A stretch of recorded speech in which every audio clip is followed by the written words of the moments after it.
अस्सलाम वालेकुम नाज़रीन।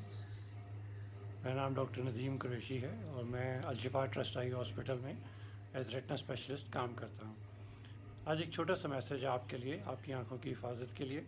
हम सबको मालूम है कि 21 जून को पूरे पाकिस्तान में सूरज ग्रहण होगा, जो सुबह 9:30 बजे से लेके दोपहर 12:30 बजे तक होगा। इस सूरज ग्रहण के दौरान सूरज से निकलने वाली अल्ट्रावायलेट रेज़ जो हैं वो डायरेक्टली आँख को नुकसान पहुंचा सकती हैं, जिससे बिनाई जो है वो डैमेज हो सकती है परमानेंट तौर के ऊपर।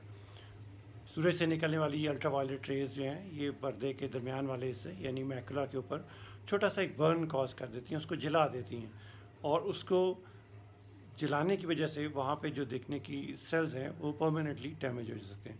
इस डैमेज का कोई रिकवरी नहीं है, ये परमानेंटली होता है और सारी ज़िंदगी के लिए रहता है।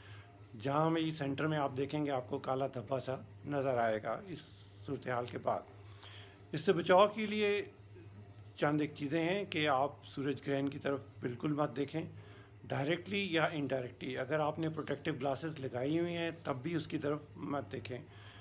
इनडायरेक्टली इस तरह के काफ़ी सारे लोग जो बाहर निकलते हैं और उसकी वजह से दूसरी रिफ्लेक्टिव चीज़ों से रेज़ मुनक्किस होकर आँख के पर्दे पर जाके लग सकती हैं।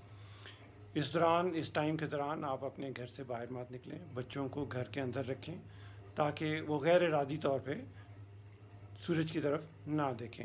अगर बिलफ़र्ज़ बहुत ज़रूरी कहीं निकलना हो तो बाहर निकलते वक्त कैप पहने जिसके आगे शेड होता है या सन ग्लासेस पहने और हत्तल इम्कान कोशिश करें कि आप सूरज की तरफ ना देख पाएँ। अपनी आँखों को महफूज रखें, अपनी बिनाई को महफूज रखें, सूरज ग्रहण की तरफ मत देखें। शुक्रिया।